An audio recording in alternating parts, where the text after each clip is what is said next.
APTV going on today will be myself, Sarah, Kate, Robin, and Inaki. So again, if you have any problems, you can message us directly. Great, so I'll hand over to Kate now, who's our co-founder and director, and she will introduce you all to Hannah. Thanks, Vin. Hi, everyone. It's really great to see you, and thank you all for joining us today for our second APTV report. And a big thank you to our volunteer APTV team. So thank you, Sarah, Finn, and Iñaki for your hard work to produce this. So I'm super delighted that Hannah is our second ever speaker. Hannah is the director of an arts organisation called Fruitie, co-founder of Displacement Uncertain Journeys, and a doctoral candidate at University of the Arts London. A lawyer by training, she also works with the United Nations and NGOs on issues related to humanitarian affairs and displaced people.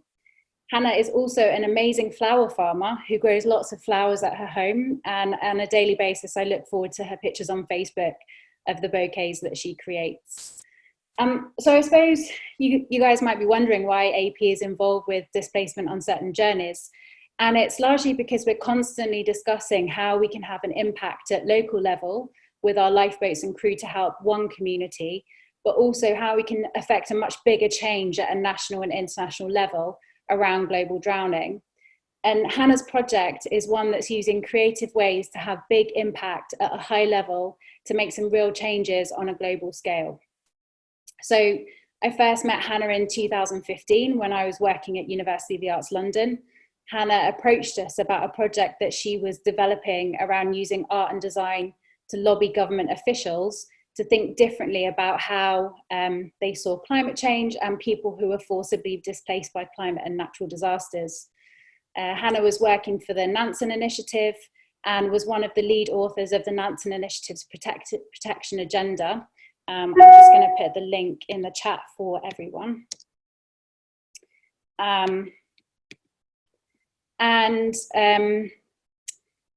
The protection agenda is it describes ways in which governments could help with people who are currently displaced and people who may become displaced through climate and natural disaster. So the Nansen Initiative were about to release the protection agenda at a global consultation in Geneva, and Hannah wanted to use art and design to articulate some of the issues that people were facing in a way that just wasn't reading hundreds of pages of words. So in 2015, Robin and I jumped in a transporter van, and we transported X-Alpha, or as we like to call her, Naomi, who is the oldest rib in existence, as well as Han 001, which is now the boat in Japan, to Geneva. And we displayed these boats in front of hundreds of government representatives to explain to them about the issue of global drowning and how it's only going to get worse with the impact of climate. So the compact was a great success, with over 100 governments endorsing the protection agenda. And I'm sure it was owing to the hard work of the Nansen Initiative on the creation of the protection agenda, but I'm also sure it was owing to the carefully curated, interactive and engaging artwork that had been used within the document itself and at the consultation, which paved the way for so many governments to accept it. So it is my pleasure to introduce Hannah and Displacement Uncertain Journeys and thank her for her great work that she is doing to make a real change in people's lives through influencing government policy to take action on this real and pressing issue. Over to you, Hannah.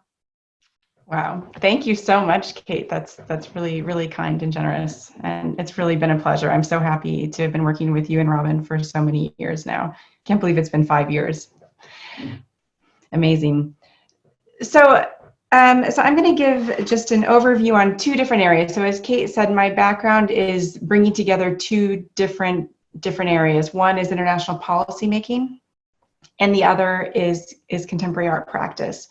So my presentation is going to be split up in two parts. The first part, I'll just be giving you just a general overview on disaster displacement related to disasters and climate change.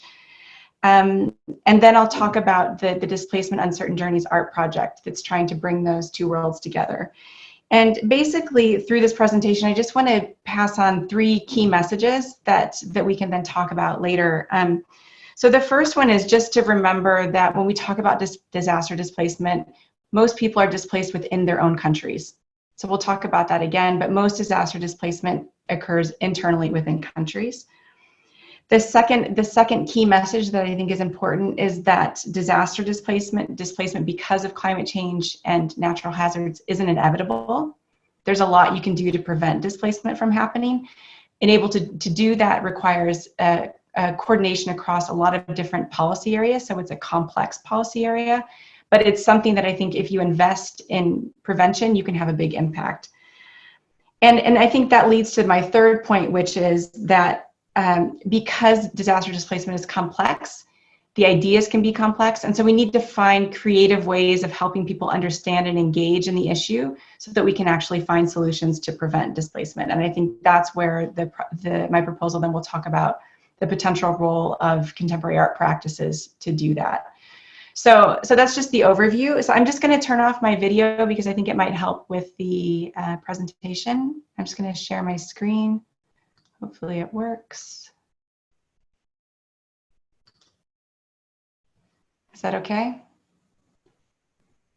Okay, and I'm just going to stop the video. Is that all working? Everything's okay? Okay, great. So I just wanted to start out with this idea of a climate refugee and just to say that climate refugees and to talk about this term climate refugees. So basically, what we talk about are displaced people, and we're talking about people who are displaced within the context of natural hazards and climate change impacts. And so we're talking about people who are displaced in Bangladesh, for example, in delta areas with sea level rise that's eroding coastal areas. And we're also talking about people who are displaced because of droughts. For example, these were Somalis who fled Somalia into Kenya after a 2-year drought.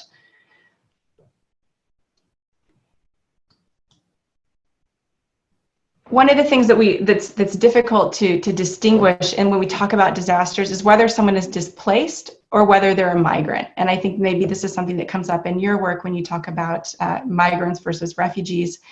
The way we understand how we talk about displacement is we say displacement is when a person is forced to move, and migration is when someone moves because the movement is largely voluntary. And by voluntary, we mean that people have a set of reasonable options that they could take. Whereas if you're displaced, you really have no other option than to flee. So in the context of a disaster, what causes people to flee? In what situation would people be forced to flee? So here we're talking about floods, tropical storms, drought, glacial melting, and earthquakes, landslides. These sorts of things are all hazards. And we talk about them as natural hazards, but we don't call them disasters. And that's because a natural hazard isn't necessarily a disaster. It's much more complex from that. And that's where we can think about what is it that makes a natural hazard turn into a disaster. And here you can see an image in Banda Aceh after the 2004 earthquake and tsunami. And you see that used to be a residential area. The whole area was flattened except for the mosque. So what was it about the mosque that enabled it to withstand the impact of the earthquake and tsunami?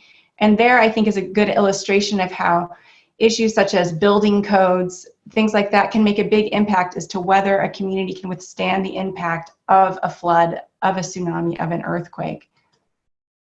And so if you have certain measures in place, then you can avoid a disaster. Another thing that, again, just to highlight again, is that we talk about internal displacement and we talk about displacement across international borders. And here, these are images of Americans who were displaced from Hurricane Katrina, and then in Haiti, Haitians who were displaced because of the earthquake. And in the case of Haiti, some were, or many were internally displaced, but some also crossed the border into the Dominican Republic. And that distinction between internal and cross-border displacement makes a difference later, and we'll talk about that. But basically, I won't go into numbers too much because I know we can get lost in them.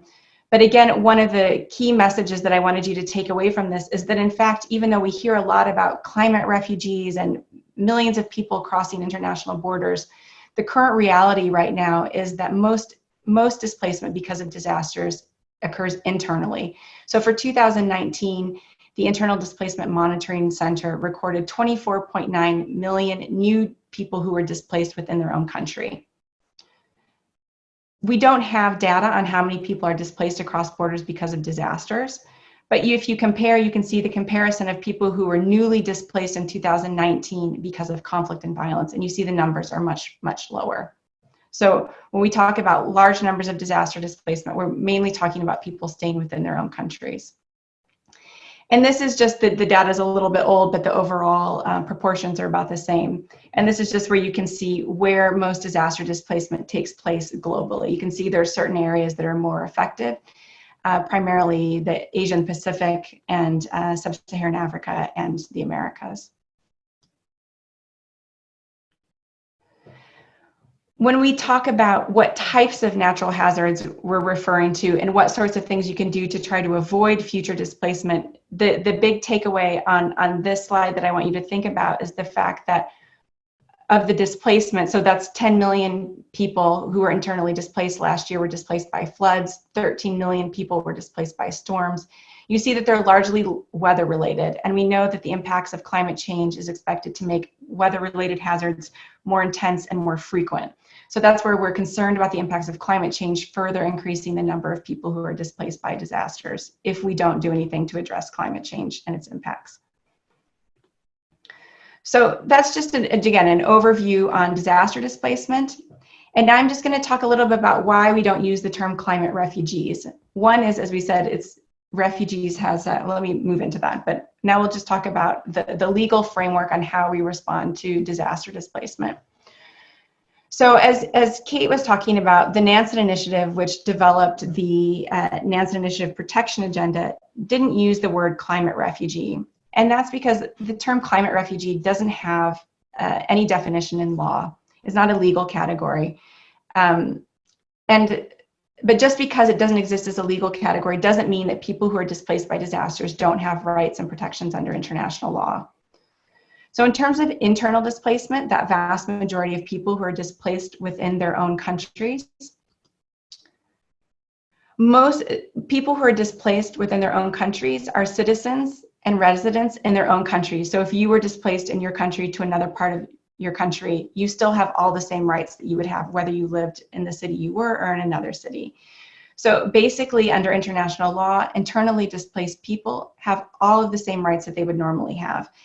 The guiding principles on internal displacement are guidelines that have been endorsed by the General Assembly that reinforce what internally displaced people's rights are when they are displaced, based on and drawn from international human rights law, humanitarian law, and other legal, international and binding legal sources.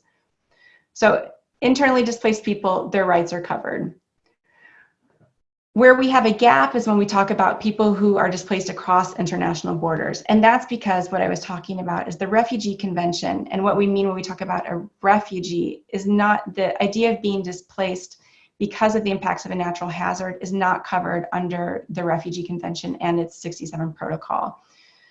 So right now, if you were to be included under the Refugee Convention, you would need to be persecuted because of either race, religion, nationality, social group, or political opinion. So there's some advocacy to expand those categories to include climate change.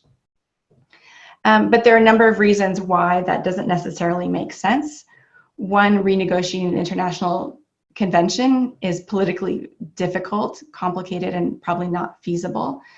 I think it's also because the idea of persecution in the context of disasters and climate change is a little bit different, because when we're talking about a disaster, we're saying that a government doesn't have, or a community doesn't have the capacity to withstand the impacts of a hazard.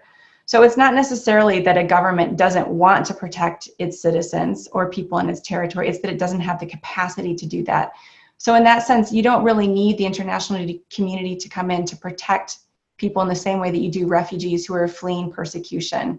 It's more that you need to work with governments to help them to make sure that they have the capacity to be able to protect their citizens and residents. So it's a different sort of protection dilemma in terms of what the needs that people have. But that said, just because the Refugee Convention, in most cases, there are some exceptions, but in most cases wouldn't cover people who are displaced because of climate change and disaster impacts, that doesn't mean that there is still no legal framework to protect people when they have to cross an international border because of an earthquake or a flood or a storm. There are actually different regional refugee laws. For example, the African Union has a separate refugee convention that includes events seriously disturbing public order, which has been used in some cases to include people who fled, for example, the drought in Somalia. And there are also national refugee laws. So countries have their own definitions of who would qualify as a refugee under their national legislation. So people could still be a refugee under those different legal frameworks, but not necessarily the International Refugee Convention. There are also lots of other legal frameworks that governments can rely on to admit people if they come to their border. And that's what Kate was talking about when she talked about the Nansen Initiative.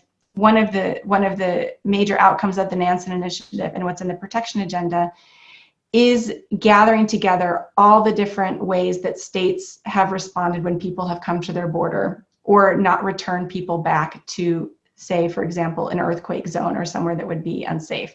Governments have lots of different legal tools available to them to respond to allow people to stay within their country safely and not be returned to a dangerous situation.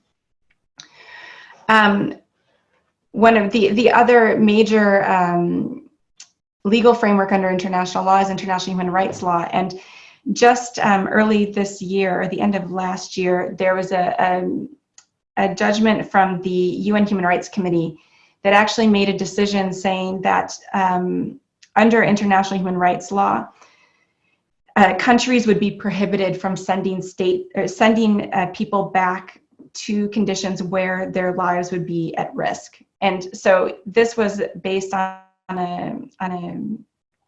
a case concerning a person or a claimant from Kiribati saying that it was no longer safe for him to stay in Kiribati, and so he was applying for protection in New Zealand. So even though the Human Rights Committee said ultimately that the situation wasn't grave enough in Kiribati for his claim to be accepted, they did see, and this was what was the first time that it's been decided, that in the future the Human Rights Committee could see situations where it would be a violation of international human rights law to return someone to a country that was facing climate change impacts. And they also said that you wouldn't necessarily have to wait until their lives were imminently threatened, that they could see that you would need to do something in advance. That's where we could talk about this maybe in the questions afterwards, if you're interested. But basically, the takeaway from this is the law is evolving. There are different legal options for people who are displaced because of disasters and climate change impacts, so that the Refugee Convention doesn't need to be the sole answer. There are other legal avenues that you can rely on. And also the big message, again, that I wanted to emphasize is that there's also a lot you can do to avoid people being displaced in the first place, which is obviously much better if we can do that in the first place. So with that in mind, what I was talking about is what sorts of rights would people have if they were displaced. So here, there's a number of different international agreements that are talking about how can we both avoid displacement from happening in the first place, how can we protect people when they are displaced, and then how can we help people find a solution, whether they go back home or whether they find another place where they can live safely. And these are just, as we said, Kate highlighted the protection agenda, which is brought together different actions that states can do. And then there's also other international agreements that talk about displacement in the context of disasters and climate change. The UN Climate Change Warsaw International Mechanism on Loss and Damage has a task force specifically looking on displacement. The Sendai Framework on Disaster Risk Reduction includes a number of actions to address displacement, and also the Global Compact on Migration. So those are different legal different international agreements, but have been endorsed by states. So that's your quick overview of legal frameworks and policy discussions. And so I just wanted to talk about that. Those are, as we said, those are still ongoing. So there's still being a discussion on how do we respond to this challenge, because we can see that with the impacts of climate change, there's the expectation that displacement will only get worse if we don't address climate change and if we don't improve how we respond to disaster risk. So what I want to talk about is, in those conversations, is there something that art can do to help advance those conversations and help improve government's response to assist and protect people who are displaced because of disasters, whether they're displaced within their own country or whether they're displaced across international borders. So as Kate explained, now I'm going to switch and I'm going to talk about how do we talk about that complex issue, because I know I went through it very quickly. I hope I'm not speaking too fast. But it is a complex area that if you really want to respond and try to avoid displacement from happening, you need to talk about sustainable development. You need to talk about river management, river basin management. You need to talk about ensuring people can change their livelihoods to grow more drought-resistant crops, for example. There's a huge range of actions that need to be taken if you want to try to address the underlying causes of someone being displaced. So it's a complex area, and it brings together lots of different actors in governments, within governments, and also different institutions.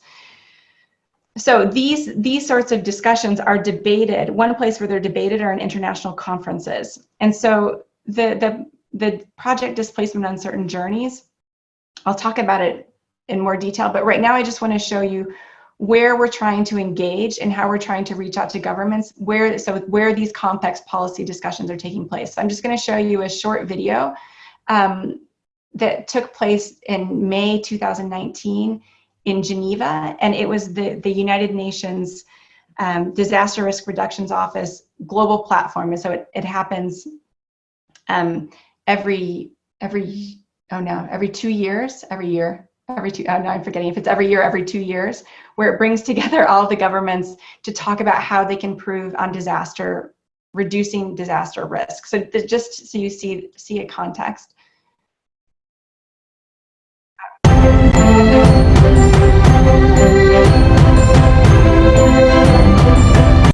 Sorry.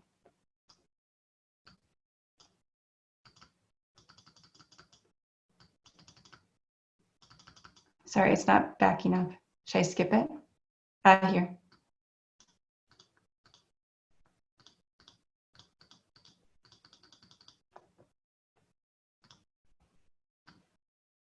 Oh no. Okay, well anyway, okay, let's try.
So basically, I just wanted you to see where we're trying to engage is a complex, it's like a meeting where there are tons of people. There's lots of things going on. People are from all over the world. They're representing different governments, they have different perspectives, and we're trying to get our message in a context like that to say, we want you to care about people who are displaced because of disasters.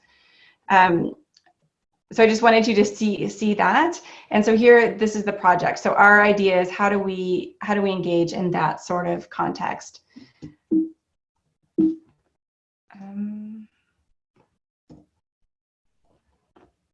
Sorry.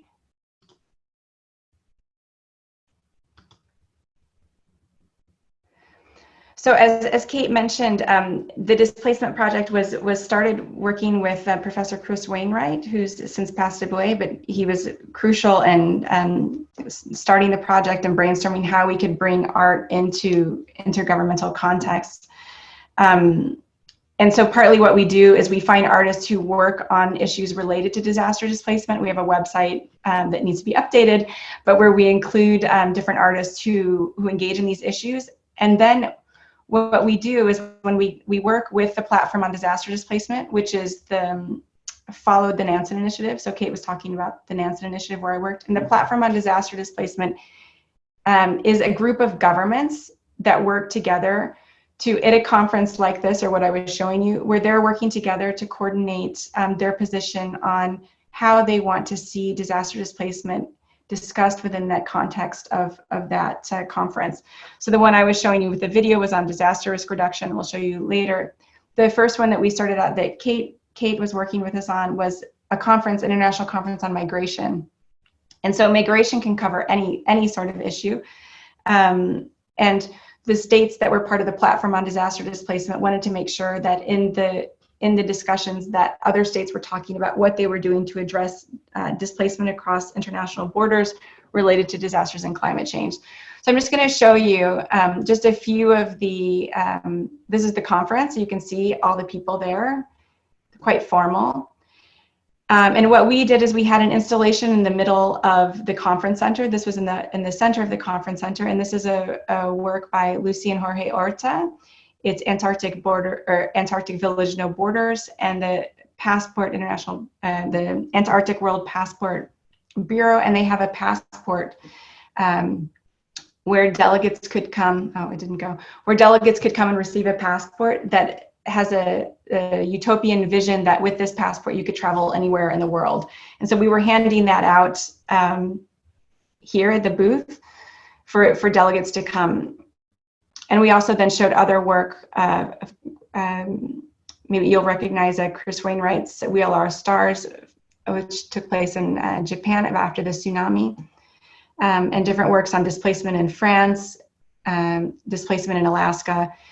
And really the works were trying to talk about the diversity of displacement, where it happens around the world, different sorts of the different impacts that it has. And then we also created this is Soren Dahlgaard's inflatable island, where delegates would carry it with the idea that people who live on low-lying island states will need a new place to live if we don't manage to keep sea level rise under control, and for island states to be able to adapt. So here delegates were carrying an island. Here you can see Kate, if you look closely, Kate talking to delegates. But really the point of these installations was, as you see, Kate was able to talk to people about why the art installation was there, what was the work of the Platform on Disaster Displacement, what were the concerns that we had in terms of people who are displaced, and what sort of protection did they need. This is the artist Soren Dahlgaard also talking to delegates to the conference. And for me, one of the important parts of displacement is bringing that conversation of having artists talk about their work with delegates, so that you have an exchange of artists and policymakers. And the work also got a lot of attention from the press. So here you can see Shireen El-Aben, who's the communication officer for the Platform on Disaster Displacement. And so the artwork also generated a lot of attention by the press. And we also used the installation as well to have a special events. This was at the French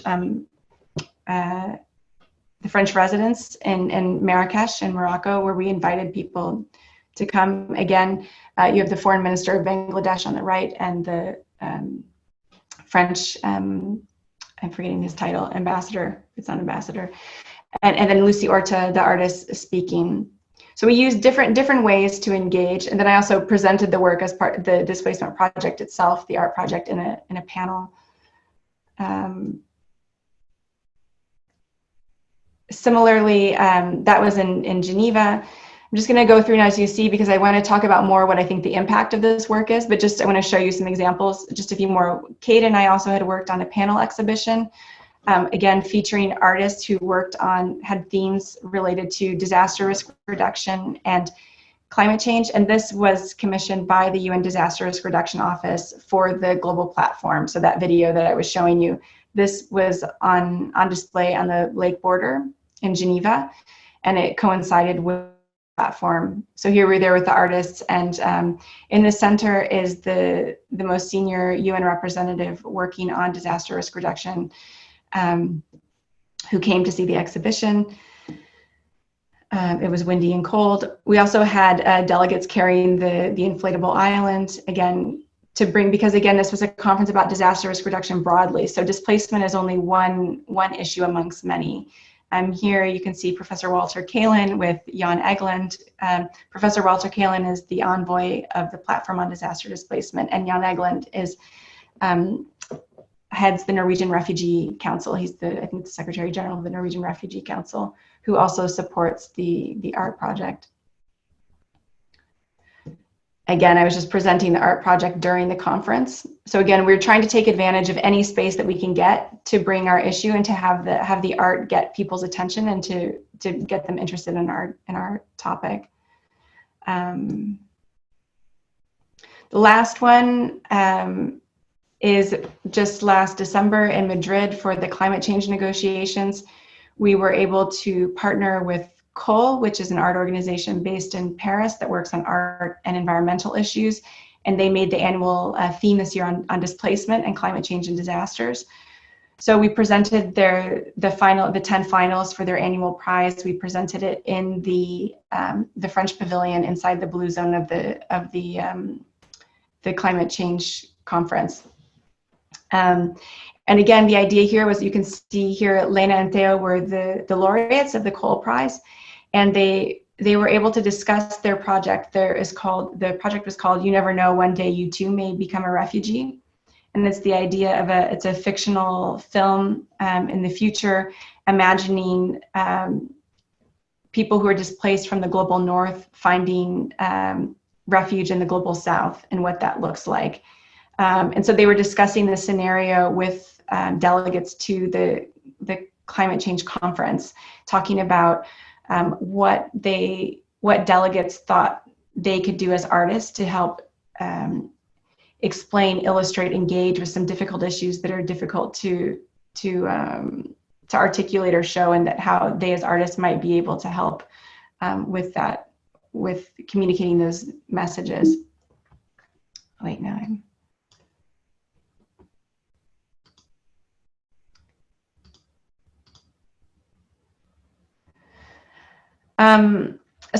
So I know it's a lot, but I just wanted to show you different examples of different ways we worked in engaging in the conferences. And then what I'm interested in talking with you all about afterwards is what this might do. So what's the point of all of this? Like, I think the work's engaging, but for me, I'm trying to think about, and this is what I'm working on for my doctoral research at UAL, is what is the value of doing this? What is the artwork doing? And from my perspective, I think they're contemporary artists who are working in different ways. And I think some of the artworks are making the issues visible. You can see them. Some of them are prompting conversation. So for example, the Orta's work, you see people are engaging, talking. The island is literally having an island that needs to find a new home. You can imagine. But I think that there are also contemporary artists who are working on interpreting scientific evidence, interpreting evidence in ways that is complicated to understand, and putting it in different forms that you can engage with. The artists are also generating new knowledge, doing more research, and they're also problem solving. And when we have problems that we've identified, artists are trying to find solutions. So just a few examples of that. In terms of research, this work here, as I said, was by Reno and Marie, who did work in France, where they were looking at a coastal area where, in Vendée, where people had been displaced because of a large storm called Xynthia. I think 60 people were killed in that disaster. And as artists and researchers, they went and did interviews with people who'd been internally displaced to understand what the impacts of the disaster and being displaced had been on them. And then they presented those interviews. So the text that's in white are text from interviews that they did with people who'd been displaced. But then the second half of it's a film, the second half, then they imagined different ways of living with risk, and how the community used to know what it meant, or they used to know that they shouldn't live next to the border, the coastal areas, because of the potential of storm, and how they could regain that knowledge that they used to have about how to live with risk and avoid displacement in the future. So for me, that's really like a type of research, and trying to better understand that situation of displacement in France. Another example would be Amy Balkin, who's working with different partners around the world to create what she calls an archive of sinking and melting. And again, this is something where I think it's trying to make something visible and that's difficult to understand in terms of what will be lost because of climate change and being forced to move, and what are fragments of how we remember where people used to live. Another thing that I think art does, as I said, is help problem solve. And I'll ask if Robin can talk a little bit when I finish to talk about another example of artist problem solving. But here I have an example of an artist collective in Alaska that was working with a native Alaskan community that was going to have to move because of permafrost melting. And one of the challenges that they had waiting for the village to move is that they didn't have a functioning sewage system. So the artists created the Kivalina biochar, which actually is a mobile sanitation system, so that the community could use it while they were in place, but they would also be able to take that sanitation system when they would move to the new site. So for me, the value of bringing in different types of artwork into that busy conference center is that there are different ways, different things that I think art does, and I think you need that, because when we're talking about how you get change, how things change. This is a drawing that I did where I was trying to imagine, how does international law develop? What happens? And it's a huge interaction of lots of different actors having conversations. The idea of this red line is that this is how norms develop, how international norms develop, using Finmore and Sinkick's theory of norm dynamics. But it's this process of conversation, discussion, not only among states, but also people.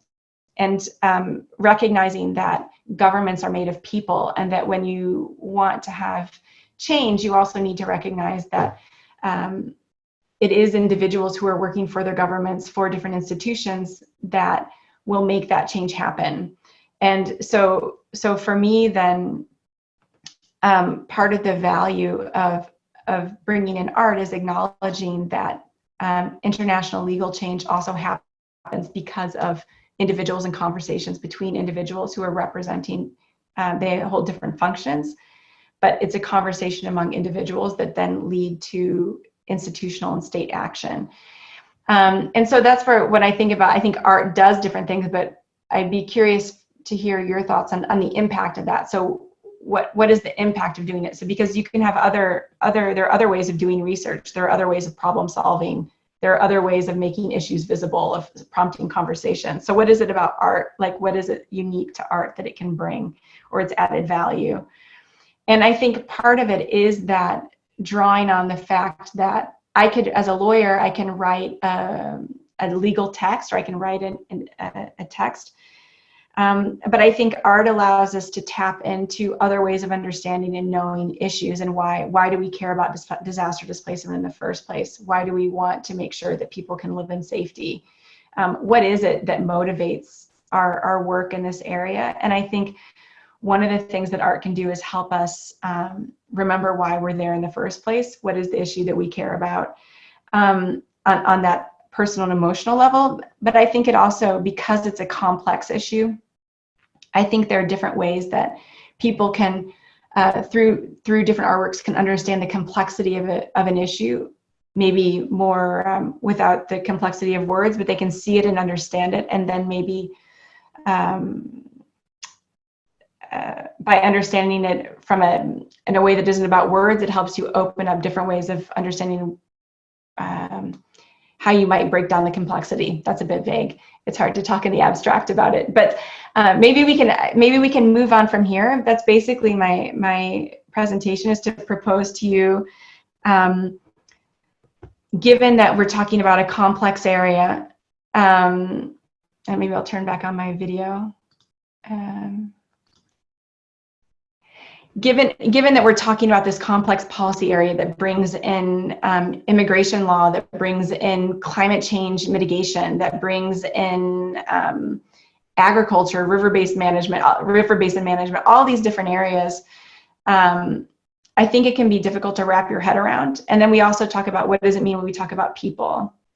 And when we're talking about how to protect disaster displaced people, we're talking about individuals that could be any one of us, because disasters can affect anywhere in the world. So with that in mind, I guess one of the things I thought we could talk about is how you think that this sort of practice, in terms of the different contemporary art practices, might help you in your work. So I think we can talk about that. But I would also just love to hear Robin talk about the origins of Atlantic Pacific and this idea of art as problem solving and what can come from that. So even if, for example, the case of the biochar, the small mobile sewage unit, it might not be possible to use something like that if you have to relocate a city, or if you relocate 20,000 people, for example, or 500,000 people. But I think for me, what's interesting about artists who are solving problems is it tells you that it's possible, and then can prompt, then let's think more. What else could we do if this is possible? What else might we be able to do? How else can we, maybe there's more things that are possible that we didn't realize, and we were just looking at it in a certain way. And that the different artworks can help us open up our mind and imagine different ways of solving these problems and addressing them. So I think I'm going to end there and maybe hand over to Robin, if you want to, any comments you have or your reflections. Okay, I should be unmuted now. Thank you, Hannah. That it's really, really interesting, and I think probably what a lot of people don't know is that the origins of Atlantic Pacific actually started in the initial stages as an art project, and I had been invited to Japan through an art and design initiative to come up with ideas to assist a community that had been affected by the tsunami of 2011.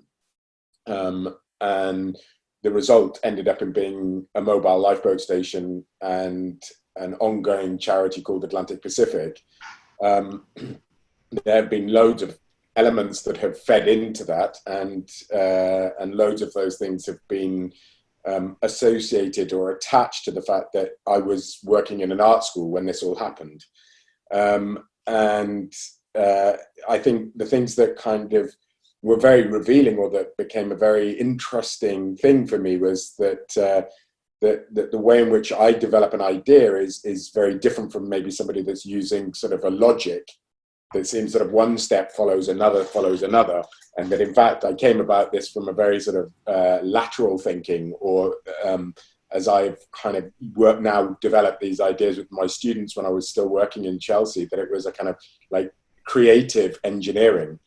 And I find it really interesting that there is the assumption that sometimes that art is something that is passive, when in fact actually it's far from that. And I think most people would agree with me, but there can sometimes be this assumption that it's something that is just to be looked at and then passed on.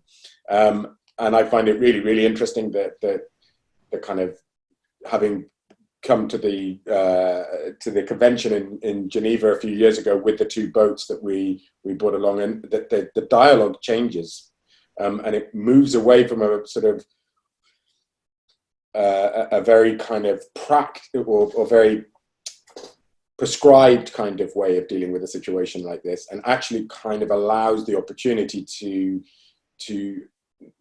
have multiple perspectives on how you might consider a problem. And I think it comes real alive in Lucy Orta's work, when suddenly you get this sort of utopian idea of a global passport that allows you complete freedom and no borders, effectively. And I think these things that, I remember being in Switzerland and these passports being handed out. And first of all, there was a sort of a kind of lighthearted humor that was attached to it, which then kind of evolved into a what if, a kind of an ambition that comes out of this.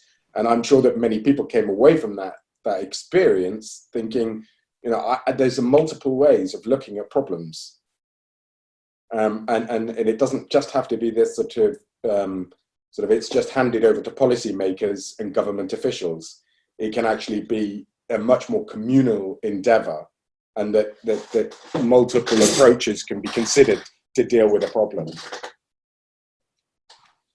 Yeah, and that's one of the things that we're trying to do because of that with the displacement project. Like I said, when we show the work, for me, it's important that the artists are there as well. So it's not so that there isn't just the artwork being shown, but that there is also this opportunity for exchange to talk about where the artwork came from, and having that conversation. Because I think traditionally within the United Nations, artwork is there for decoration. States, the UN has its art collections. The different headquarters have art collections, and they're there as primarily as gifts from member states to decorate the United Nations and to show the cultural diversity and the diversity of its member states. And I think the Displacement Project is trying to move that further to say, actually, we need more than decoration and cultural diversity in terms of culture. We need to think about diverse ways of understanding these policy issues. And that's where I think, as you say, that, we're used to looking at an issue in a certain way, and creating the opportunity to have an exchange about a different way of approaching the issue is like, oh, I never thought about that. Yeah. And then what sorts of avenues does that open up in terms of finding solutions that we never thought were possible? Yeah. Absolutely. I mean, I think as well, I mean, interestingly enough, the project in Japan, the lifeboat in Japan that we sent to Japan, it was sort of 2 years, maybe even longer into the project, when the community that we were giving this boat to suddenly realized this wasn't any longer an art project, but that it was actually it was a lifeboat. And there was a lot of stuff lost in translation in this process, where they thought, is this inflatable boat and this big white box with Atlantic Pacific written on it a sculpture? And actually there's a part of me that really kind of likes the idea of, well, yes, it is. And so much more. Yeah. And it doesn't have to be looked at as one thing or another. And I think that there's often problems when people associate a category to something which is irrelevant to a certain extent. And I think that it conditions the way in which people look at things, or we're used to being conditioned to looking at things in a certain way that allows us a flexibility in being able to understand, actually, we can use these as very valuable and valid tools for making difference. Mm-hmm. And sort of moving away from a very kind of static process of dealing with things, which is just by sort of documentation or through formalized processes, to a much, much more holistic and broader kind of imagination of solving problems. Yeah. Yeah, I mean, I think for me, I think Atlantic Pacific is the perfect example of, I don't know did anyone have questions that they were putting in the chat, or is there? I know I was talking quickly. I'm really sorry. It's also hard when I'm not in front of you and I can't see you saying to slow down. But so if you have any questions, or if I went over something too quickly that you were interested in, please also tell me. I think a question that Nick had, he had to leave the call, but I think it's quite relevant and everyone might be interested, is he asked, is there a difference in what is meant by displacement if it is temporary, so say after a flood or drought, versus permanent? Is there a difference in that? No, I mean, really the distinction is whether you were forced to leave. And so you could be, say you were forced to evacuate your home, say there's flooding, like say I have flooding next door, and for 2 nights I evacuate to a bigger city. I would still be displaced. It would just be short term, and then I go back home. What we talk about when it's longer term is we talk about it being protracted displacement. And that's a situation where you aren't able to rebuild your life quickly, where you're stuck in this situation where you can't rebuild your life. But all of them would be displaced. But it is a good point, though, because one of the reasons why you might see disaster displacement numbers rising is because you also actually have governments who are doing better at evacuation. They're actually doing a better job at disaster evacuation planning, and they're better prepared for disasters. So because displacement in disasters isn't necessarily bad, right? Because it can save your life. Having a safe place to flee your home, take shelter, and go back is life-saving, right? So it's not that all disaster displacement is bad. It's that when you're displaced, you need to make sure that your rights are protected while you're away, and that ideally your life can return to normal as quickly as possible. And so the concern about protecting people's rights while they're displaced is making sure that while they're displaced, even if it's for a life-saving measure, is that their rights are protected and they return back. So just to say that you could see that for some countries, you might see that there were 1 million people displaced, but that might actually be a sign that the government is doing an excellent job in terms of getting people out of harm's way, right? So you would just need to look at the duration to see how quickly were people able to then continue their lives. Yeah, that's great. And I think Tom has a follow-up to that, if you want to unmute yourself, Tom. Hi, yes, thanks for that. That's been a fascinating talk. I was wondering, is there a definition or a sort of follow-up state for people that are almost permanently displaced? Because you have a natural disaster is a really definite thing that happens on maybe one day or 1 month, or if it's a drought, maybe it's one set of rains that fail. Mm-hmm. But actually in a lot of sub-Saharan Africa, what you're seeing is rapid climate change is causing land to simply become untenable. People can, it's not a drought, it's not a flood, you just can't live here anymore because it is warmer, it is drier, there's just less water, so you can't support the same number of people. And so you're effectively permanently displaced. Mm-hmm. Yeah. So in situations like that, I mean, that's where we talk about what's a lasting solution for someone. And that's where there are different avenues available. So for example, one solution might be that you locally integrate to wherever you are. So if in your situation, has someone fled, or you're just saying that they need to leave? So I was thinking a lot of the people, this is what I think they're probably often termed economic migrants, but what they're doing is staying or leaving land that won't support them. Yeah. They are then, they're not a displaced person from a natural disaster, but they are displaced. It is a natural disaster, it just doesn't happen instantaneously. Well, no, so in that case, they could still be a disaster displaced person, because as I said, a hazard, we can talk about drought, right?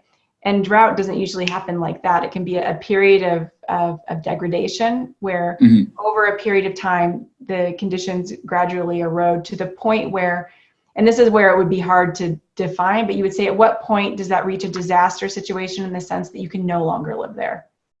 And we say and that's where you would say a slow onset hazard, this event would turn into then a disaster situation where it's not okay.